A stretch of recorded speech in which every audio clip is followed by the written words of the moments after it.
네, 안녕하세요. 전공수학 가르치는 이정훈입니다. 오늘은 딥러닝을 위한 선형대 수학 마지막 시간 고유 공간에 대해서 살펴볼 건데, 오늘은 특별하게 뒤에 그 PPT 부분이 좀 없고 데피니션으로만 잘 소개하면 돼서 데피니션을 한번 쓰면서 한번 보도록 할게요.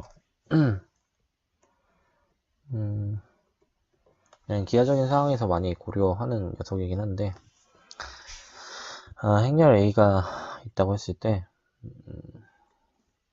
벡터 x를 좀 곱한 게 스칼라 람다 x가 되는 형태가 됐을 때 고유벡터다 이렇게 보통 배워요. 스칼라, 그다음에 여기는 좀 벡터예요. 근데 여기서 이러한 형태만 중요한 게 아니라 어떤 제일 중요한 조건이 있냐면 0벡터가 아닌 x가 존재해서 이런 형태를 이룰 때 이 람다를 a의 고유값이다 이렇게 얘기를 하는 거고, 그 다음에 이 x를 a의 고유 벡터다 이렇게 얘기를 하는 상황이죠. 근데 고유값이 있어야 고유 벡터를 일단 찾는 것도 찾는 거지만 람다 고유값을 어떻게 찾냐, 이 상황을 먼저 한번 생각을 해보고 싶은데 이걸 이제 한쪽으로 넘겨서 한번 생각을 해보죠. 필요 충분 조건을 한번 써보길. a x 마이너스 람다 x는 0 행렬 이렇게 쓸 수가 있죠. 네, 이거를 x로 묶고 싶어요. 근데 람다하고 a를 뺄 수는 없죠. a는 행렬이고 람다는 지금 스칼라니까 행렬에서 스칼라를 뺄 수는 없잖아요. 그래서 묶음을 주기 위해서 이렇게 i라는 항등 행렬을 들고 와서, 그러니까 대각선은 1이고 나머지가 0이 되는 행렬인 거죠. 이런 행렬을 지금 하나 만들어 줄 수 있을 것 같은데, 다시 한번 써보면 a 람다 i x 이렇게 쓸 수가 있고, 여기서 보니까 x가 0이 아닌 벡터라고 했으니까 결과적으로 어떤 상황을 지금 고려해야 되냐면, a-람다 i가 만약에 역행렬이 존재한다고 하면 역행렬을 곱해서 x가 0이라는 벡터를 가져갈 수밖에 없을 거니까 0이 아닌 x가 존재하려면 결국 이 a-람다 i가 역행렬이 존재하지 않아야 된다는 걸 알 수 있어요. 걔에 대한 표현을 이렇게 써보면 디터먼트를 취한 게, 행렬식을 취한 게 0이 되는 조건이 역행렬이 존재하지 않은 조건이었으니까 이렇게 쓸 수가 있겠죠. 그래서 결국 고려해야 될 거는 요 조건을 만족하는 람다를 찾으면 그게 고유값이 된다는 걸 알 수가 있죠. 그래서 이거를 뭐라고 하냐면 고유다항식이다 이렇게 얘기해줘요. 예를 들어서 한번 소개를 해보자면,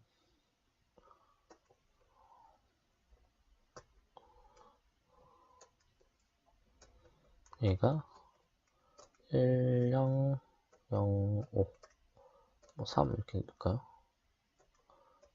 이거를 3 이 정도로 넣는다면 얘에 대한 고유값과 고유 벡터를 만약에 찾고 싶다고 치면 a-람다 i, 그러니까 얘는 1 람다 3 0 5 람다 얘가 될 거고, 얘가 디터먼트가 0이 나온 상태가 돼야 되는 거죠. det, 여기도 det 이렇게. 그러면 ad-bc가 되는 거니까 1 람다와 5 람다가 곱한 게 0이 되는 조건이 결국 고유값이 된다고 했으니까 이 고유값이 1과 5가 나온다 이렇게 얘기를 할 수 있는 상황이 오겠죠.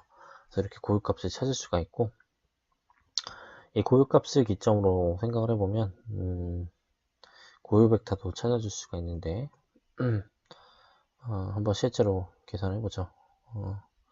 a-람다가 1일 때를 생각해보면 i를 뺀 거는 xy가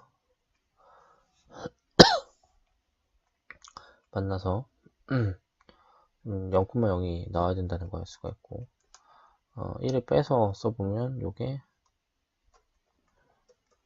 0, 3, 0, 4.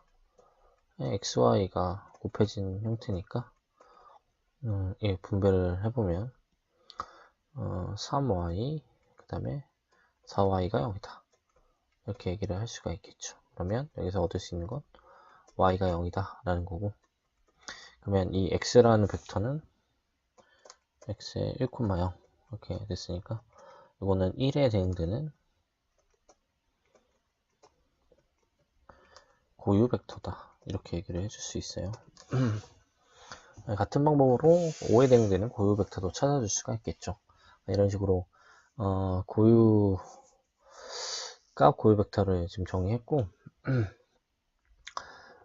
보통 이렇게 이제 표현되면 이런 형태들은 1과 0에 의해서 생성된 표현이랑 같으니까 이렇게 써서 모든 형태를 다 고려할 수 있을 것 같은데, 이건 하나의 이제 공간이 됐으니까 이거를 디노트는 보통 이렇게 해서 이걸 고유 공간이다 이렇게 얘기를 해줘요.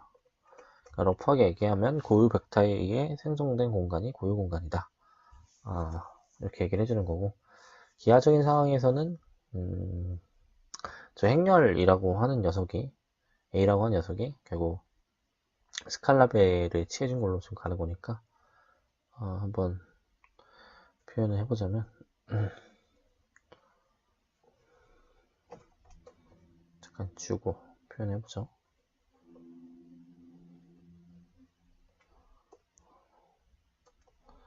여기는 R2에서 R2로 가는 공간이었으니까 이렇게 원래 이 고유 공간이라고 하는 녀석이 1,0로 대응되고 있다고 했으니까 이렇게 1,0으로 대응되고 있다 이렇게 갔을 때 보내고 나니까 일반적으로 다 같은 걸로 자기 자신으로 가는 건 아니지만 여기 있는 벡터는 뭐 다른 데로 뭐 변형이 되겠죠. 이런 식으로. 근데 얘는 변환을 하고 나더라도 똑같이 이만큼 같다는 거예요. 1,0으로. 그러니까 바뀌지 않는 벡터라고 해서 고유 벡터다 라고 하는 거고, 사실 스칼라만큼 차이가 날 수 있는 형태이기 때문에 아까 전에 여기서 5에 해당하는 고유 벡터도 있었죠. 방향은 같은데 스칼라만큼의 차이가 난다고 해서 5만큼 차이가 나는 그런 벡터를 결국 고려하는 상황이 됐다. 뭐 이 정도로 생각을 해볼 수 있어요. 네, 이게 고유 공간, 고유 벡터, 고유 값의 데피니션이다. 그 다음에 그걸 통해서 얻은 결과다. 이렇게 생각을 해볼 수 있죠. 그러면 요거는 보통 어디로 이어져야 되는 거냐면 대각화라는 걸로 이어져야 되는데, 대각화에 대한 데피니션을 살펴보고 그 의미를 한번 보죠. 대각화, 여기는 이제 어느 정도 어플리케이션이 되는 부분이니까 난 정의를 한번 살펴보고 싶은데 적당한 P가 존재한대요. 정칙행렬 P가 존재해서 만족하기를 P 인버스 AP가 D가 되는 상황이 되면 대각화 됐다고 하는데, 여기서 조건을 주길 얘가 대각행렬이 되는 거예요. 대각행렬. 대각행렬이라고 하는 거는 대각선의 선분은 어떻게 모시기 이렇게 있는 상황인데, 나머지가 0,0으로 다 존재하는 그런 형태가 대각행렬인데, 적당한 가역행렬이 존재해서, 역행렬이 존재하는 행렬이 존재해서 PA, P 인버스를 취하면 이 대각성분만 살아남는 이런 형태가 되는 걸 대각화 가능이다 이렇게 얘기를 해주는데, 이것도 마찬가지로 닮음이랑 똑같아요. 닮음 형태인데, 닮음처럼 진짜 의미를 모르면 아무 의미도 해결해 줄 수가 없어서 상황을 한번 고려해보면 이렇게 볼 수 있어요. 아까 같이 A라는 행렬을 이렇게 주죠. 1, 3, 0, 5 이런 식으로. 아까 고유값이 1과 5로 이렇게 잡히는 상황이었는데, 이 A라고 하는 녀석은 우리가 뭘로 볼 수 있으냐면 앞에 행렬 표현 정리에서 적당한 선형사상에 대한 행렬 표현으로 볼 수 있어요. 그러니까 어차피 이게 R2 평면에서 얘기를 하는 거니까 R2에서 R2로 가는 선형사상이었다 이렇게 보고 싶은데, 선형사상이 존재하고 그 선형사상에 대한 표준기저에서의 의미로 고려를 해볼게요. 표준기저의 행렬 표현이었다. 이렇게 얘기를 해보죠. 그거를 A라고 그냥 지정을 하자는 거예요. 어차피 행렬은 선형사상으로 볼 수 있으니까 표준기저에 대한 선형사상으로 보겠다는 거고, 그랬을 때 이 D와 P의 역할이 뭐냐 이걸 생각을 해봐야 되는데,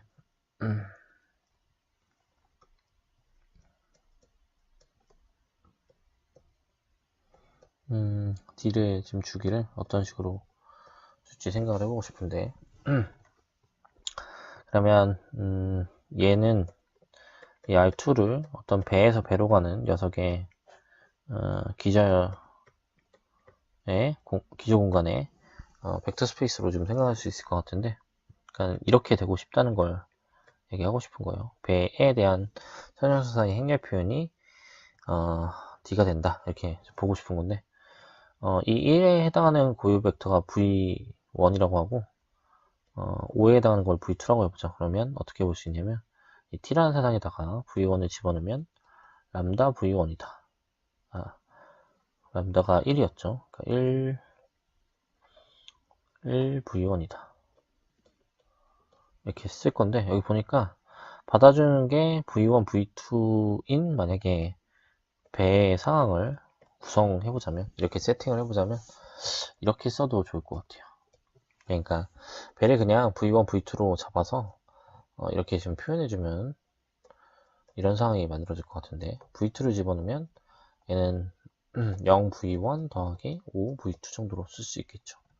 우리가 알고 있는 건 이런 행렬 표현을 할 때는 이 좌표를 비트로 써주라고 했으니까 1, 0, 0, 5라고 쓰면 이 D라는 게 만들어진다는 걸 알 수가 있고, 여기서 말하는 D가 결국 얘가 되지 않겠냐 이런 상황을 생각해 볼 수 있죠.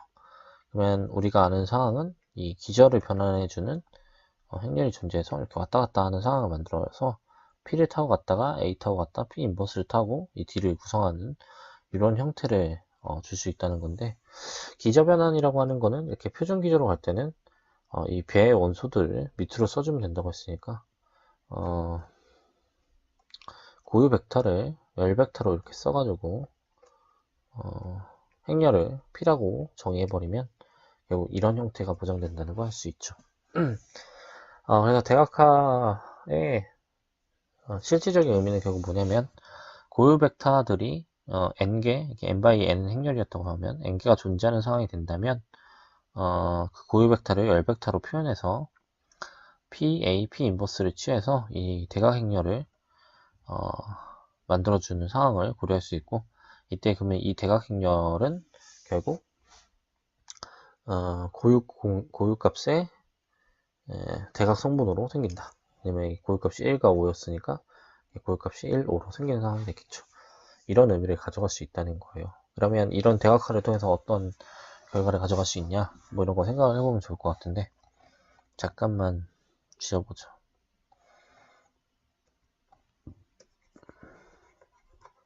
실질적 의미가 이렇다는 거고,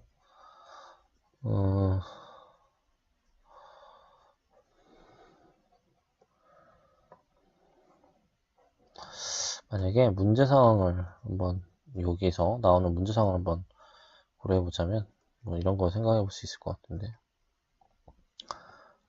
결국 우리가 이렇게 고려를 하면 이 람다 1, 람다 n 이런 식으로 이제 표현이 된다는 거죠. 대화가 가능하다고 하면.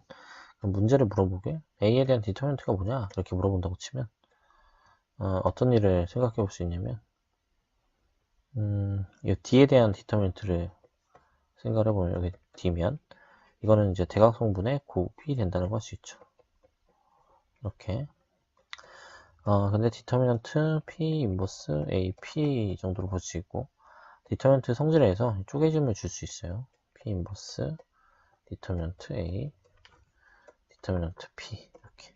그러면 인버스하고 이 P는 서로 역수 관계니까 소거될 걸 생각해보면 결국 디터미넌트 A 값은 고유 값들의 곱과 같아진다. 뭐 이렇게 얘기를 해볼 수 있죠.